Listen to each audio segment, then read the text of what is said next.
Radha Swami ji, RSSB vocals channel को ज़रूर subscribe करें और बेल आइकन दबाना ना भूलें। अगला सत्संग आप सभी लोगों के लिए जल्दी ही अपलोड होगा। राधा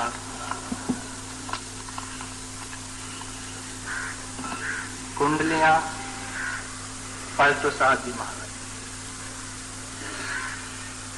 शीतल चंदन चंद्रमा तैसे शीतल संत,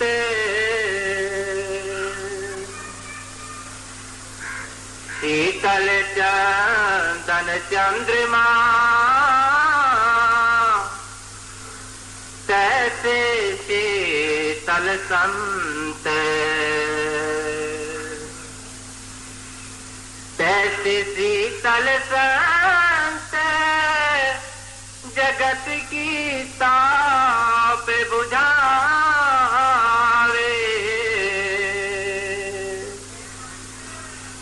जो कोई आवे जरते मधुर मुख वचन सुनावे। हमारी साथ संगत को आज बहुत बहुत बधाई और मुबारक हो। हमारे सच्चे पातशाह सतगुरु का आज जन्मदिन है। संतों का इस संसार में आना एक बहुत बड़ी घटना होती है और अगर हम उस घटना का महत्व, उसकी इम्पोर्टेंस को समझते हैं तो हमारा काम बन जाता है।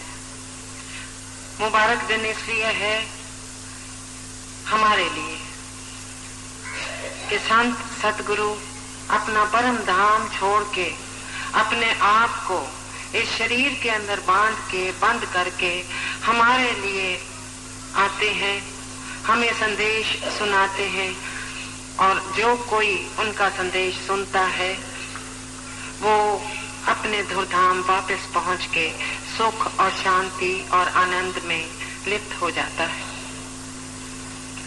आज जो शब्द ले रहे हैं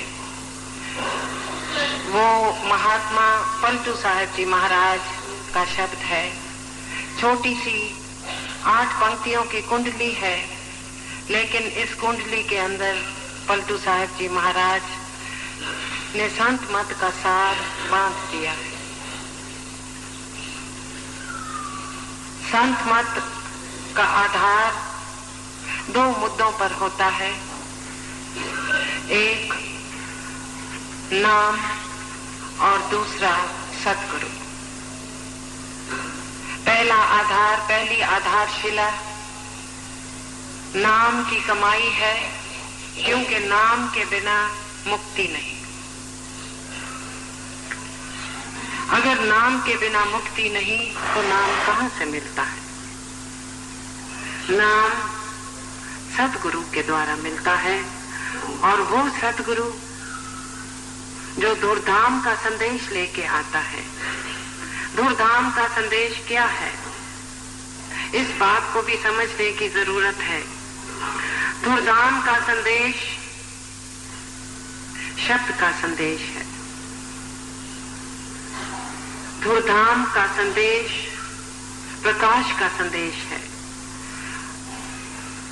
वो धुन, वो शब्द, वो प्रकाश जो हमारे सबके अंदर मौजूद है, लेकिन हम उससे बिछड़े हुए हैं। संत सतगुरु जब आते हैं हमें योग अभ्यास के द्वारा, सुरत शब्द अभ्यास के द्वारा हमारी बिछड़ी हुई सूरत को शब्द के साथ जोड़ देते हैं। लेकिन ये काम किसने किया? ये गुरु ने किया, सतगुरु ने किया। और कौन से सतगुरु ने किया? वक्त के सतगुरु ने किया।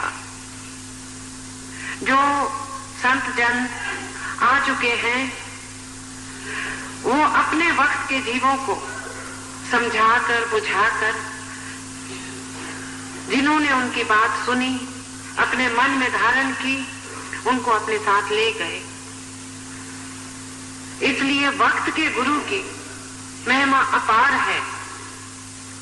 हर एक जीव को इस बात को समझने की जरूरत है, और बहुत ज्यादा जरूरत है, कि वक्त का सतगुरु एक भाग्यशाली को मिलता है। जिसको मिला है वो किस्मत वाला है, चाहे वो गरीब है, चाहे भूखा है, चाहे नंगा है, फिर भी उस राजा और बादशाह से कहीं किस्मत वाला है जिसको वक्त का सतगुरु नहीं मिला। इसलिए इस कुंडली में आज ये कुंडली खास इसीलिए ली गई है कि सतगुरु की महिमा क्या है।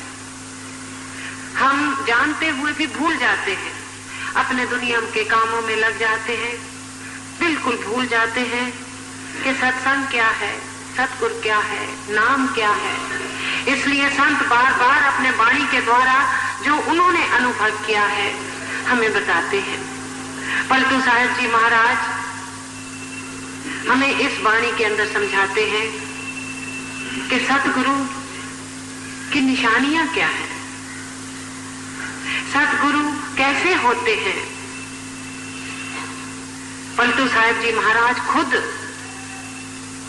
दुनियादार थे, बनिया जात के थे, दुकानदारी करते थे, और दुकानदारी में मोदी की दुकान थी, आटा नमक बेचते थे, सौदा तोलते थे, तोल के सौदा लेने वालों को देते थे। लेकिन दुनियादारी का सौदा करते हुए उनको परमार्थ के सौदे का बड़ा शौक था। इसलिए परमार्थ की खोज में वो नाभा जी के पास गए। उन्होंने उनको गोविंद जी महाराज के पास भेजा कि उनके पास जाओ, तुम्हें जो कुछ मिलेगा उनसे मिलेगा। ये भी एक बड़ी जरूरी बात है समझने की कि जिस आत्मा को जिस गुरु के साथ, जिस आत्मा को जिस गुरु के द्वारा कुछ मिलना होता है उसी से मिलता है, दूसरे से नहीं मिलता। नाभा जी ने गोविंद जी महाराज के पास भेजा कि जाओ, तुम्हें जो कुछ भी मिलेगा उनसे मिलेगा। वो गए। हमारे अभी की वक्त की बात है, 60, 70, 80 साल की बात है। बाबा जी महाराज के वक्त की बात है कि बाबा निजामुद्दीन जी महाराज एक मुसलमान सत्संगी थे, जो अब पाकिस्तान में, जो मुल्तान रह गया है, पाकिस्तान में है, वहां रहा करते थे। लेकिन उनका गांव जो था वो बाबा जी के गांव के पास का गांव था, गुमान के पास का गांव था। छोटी ही उम्र में पलटू साहब की तरह बाबा निजामुद्दीन जी को भी परमार्थ का बड़ा शौक था। वो गांव आए और अपने साथियों, ये लंबी कहानी है, अपने साथियों के द्वारा वो बाबा जी के संपर्क में आए और बाबा जी ने उनको नाम का दान बख्शा। बख्शने के बाद, इस बख्शीश के बाद बाबा निजामुद्दीन ने खूब डट के कमाई की। 3-3 घंटे, 6-6 घंटे, 7-7 घंटे कमाई की, नाम की, लेकिन पर्दा नहीं खुला। इस बात को 9 साल गुजर गए। एक दिन बाबा निजामुद्दीन जी बाबा जी महाराज के पास आके रोए और कहते हैं कि बाबा जी, आपने जो मुझे दौलत दी थी और हुक्म फरमाया था कि भजन और सिमरन को इतना वक्त देना है, मैंने उतना दिया, उससे ज्यादा दिया। तेरा काम नहीं बना, मैं अभी भी अंधेरे में हूं।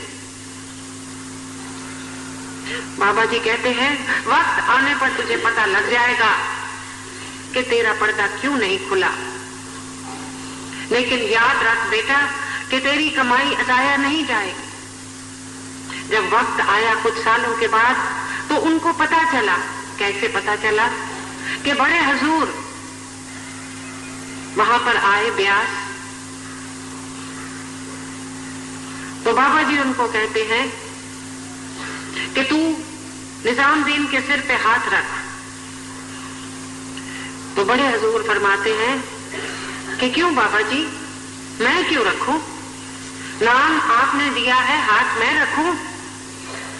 बाबा जी कहते हैं कि हाँ बेटा तू रख, मैं कहता हूं तू रख। बाबा जी के सिर के ऊपर हाथ रखा, कहा कि आंख बंद कर, ध्यान अंदर ले जा। बाबा जी ने आंख बंद की, बड़े हुजूर ने उनके सिर के ऊपर हाथ रखा। एकदम जो इतने सालों की कमाई थी सामने आके खड़ी हो गई, पर्दा खुल गया, शब्द जुड़ गया। ये क्यों हुआ? बाबा जी ने कहा राज ये था कि प्रेम में आके तूने इतनी लगन और प्रेम दिखाया। वो कहानी लंबी है, फिर कभी सुनाएंगे। मैंने तुझे नाम दे दिया, लेकिन तू हिस्से में इसके था, बड़े हुजूर के। जब तक इसका हाथ तेरे सिर पर नहीं आया, तेरी कमाई का पर्दा नहीं खुला, हालांकि नाम मैंने तुझे दिया था। अब इस वृतांत को मैंने खुद बाबा जी के मुखारबंद से सुना है। बाबा जी ने खुद ये बात हमें सुनाई हुई है, ये कोई सुनी सुनाई बात नहीं है। इस वृतांत से इस बात का बोध होता है कि वक्त के सतगुरु की जरूरत होती है। जिसके हिस्से में है हम, वो हमें खुद खींचता है, अपनी तरफ खींचता है, और जब हम उसकी शरण में जाते हैं तो हमारा काम एकदम बन जाता है। लेकिन हम अपने सतगुरु को पहचानते नहीं, हम उसको इंसान समझते हैं, हम उसको अपने जैसा बंदा समझते हैं, हम उसकी बंदगी नहीं करते। हमारे अंदर कमी है, हम अंधे हैं। माया ने हमें अंधा कर रखा है, संसार की प्रीत ने हमें अंधा कर रखा है। पलटू साहब जी महाराज हमको समझाते हैं, कहते हैं कि मैंने दुनिया का सौदा तोलते हुए गोविंद जी महाराज से नाम लेके परमार्थ का सौदा भी खरीद लिया। कैसे खरीदा? कि दिन को धंधा करते थे और रात को एक शहर के छोर के ऊपर एक कुटिया बना ली, जिसके अंदर बैठ के खूब भजन किया। इतना भजन किया कि वो सौदा परमार्थ का जो गोविंद जी महाराज ने उनको दिया था तोल कर, उसको पूरा कसौटी पर उतार लिया और अपने सतगुरु का रूप हो गए। और जब कमाई करके अपने सतगुरु की शरण में गए, सतगुरु की प्रसन्नता, उनकी खुशी हासिल की, तो सतगुरु क्या कहते हैं, गोविंद जी महाराज उनको क्या कहते हैं कि अरे तू तो पलट गया, यानी तू तेरा ध्यान दुनिया से पलट के परमार्थ में लग गया, तू तो पलटू हो गया। आज तक हमें पलटू साहब के जन्म के नाम की खबर नहीं है कि उनका जन्म का क्या नाम था। उन्होंने वही नाम ग्रहण कर लिया जो उनको अपने सतगुरु ने दिया था, इसलिए हम उनको पलटू साहब जी महाराज के नाम से याद करते। जीव का जन्म भी उसी दिन होता है, परमार्थ के घर में, सचखंड में पुनर्जन्म होता है। ये सचखंड से उतरा हुआ है, सचखंड में जाने के लिए पुनर्जन्म होता है। वो तब होता है जिस दिन उसको सतगुरु नाम की बख्शीश करता है, पलट जाता है उसका जीवन। अब वो अपने जीवन के पलटे को कितनी जल्दी अख्तियार करता है, ये जीव के ऊपर है। और पलटू साहब ये फरमाते हैं, जब अंदर गए, भक्ति की, नाम की कमाई की, गुरु का रूप हो गए। गुरु का क्या रूप है? गुरु का रूप परमात्मा का रूप है। गुरु और परमात्मा में कोई फर्क नहीं है, वो हमें लगता है क्योंकि हमारी आंखों के पीछे पर्दा लगा। तो जब गुरु का रूप हो गए, आनंद में आ गए, अपनी वाणी में अपने गुरु की महिमा करते, कहते हैं शीतल चंदन चंद्रमा तैसे शीतल संत। कहते हैं मैं तपता हुआ दुनिया की तपत में, भट्टी के अंदर तपता हुआ जब मैं अपने सतगुरु के पास गया, सतगुरु ने मेरे तपते हुए मन को शीतल कर दिया। क्यों शीतल कर दिया? कि सतगुरु खुद शीतल है, क्षमावान है। जब मैं उसके पास बैठा, मैंने उसके चरणों का को दृढ़ता से पकड़ा, मैं भी उसका रूप हो गया, मैं शीतल हो गया। Radha Swami ji, RSSB vocals channel को ज़रूर सब्सक्राइब करें और बेल आइकन दबाना ना भूलें। अगला सत्संग आप सभी लोगों के लिए जल्दी ही अपलोड होगा।